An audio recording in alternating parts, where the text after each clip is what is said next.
lorsque le Premier ministre se déplace, lorsque je me déplace avec une délégation, moi je ne touche pas l'argent. Je ne vois même pas l'argent. En général, c'est soit un agent financier qui m'accompagne, ou bien ça peut être une personnalité qui m'accompagne qui prend le cash. Dans le cas d'espèce, c'était mon aide de camp. Il y a un officier supérieur d'entraînement qui détenait. Pourquoi on se déplace avec du cash? On se déplace avec du cash parce que lorsque l'autorité se déplace, l'autorité a des dépenses de souveraineté à effectuer. Notamment, chaque fois que je me déplace dans un pays ou dans une ville, j'en profite toujours pour rencontrer nos compatriotes qui vivent dans ce pays-là. Ce qui est normal.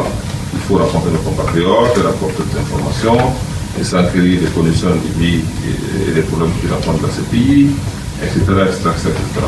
Et ça donne toujours lieu à des cocktails ou à des cocktails dînatoires. Voilà, alors, ça sert à ça essentiellement.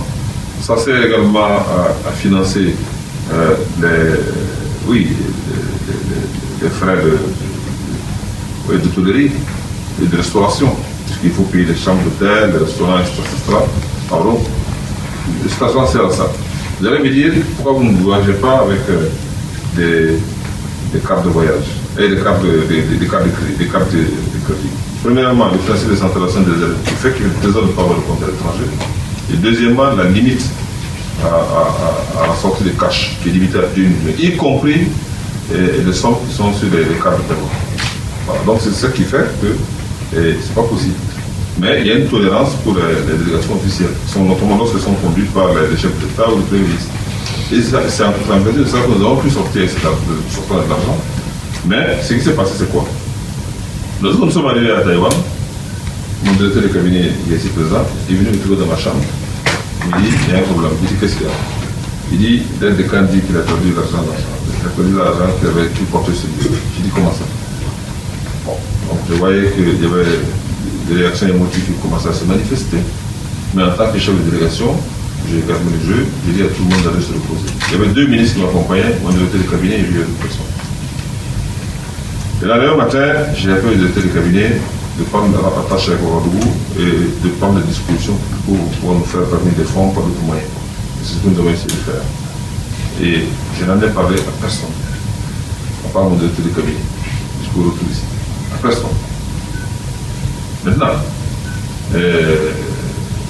lorsque nous sommes arrivés ici, il faut savoir que ces décaissements-là sont encadrés par des règles.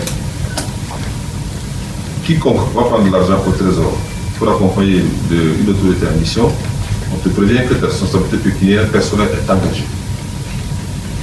Ce n'est pas le Premier ministre, c'est toi-même. Dès lors que tu prends de l'argent public, c'est toi qui dois venir justifier l'argent de ces comptes publics-là.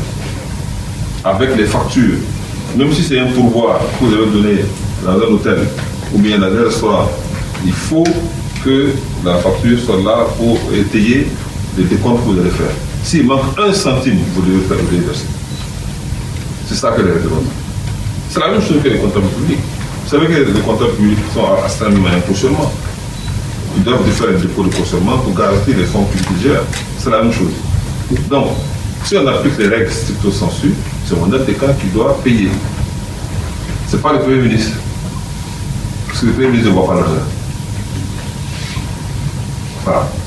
Donc, je dois vous restituer les choses déjà. Vous comprenez bien, pour qu'on ne dise pas dans la presse, le Premier ministre a perdu 25 millions. Moi, je n'ai rien perdu du tout. Bon. Maintenant, je ne vois même pas l'argent. Moi, je vois les poches vides.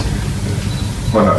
Donc maintenant, nous sommes en train de prendre des dispositions pour voir comment recouvrer ces sommes-là conformément à la loi. Conformément à la loi, conformément à la disposition qui existe dans ce type de situation. Et c'est ce que nous faisons. Voilà. Je peux vous rassurer ce point-là.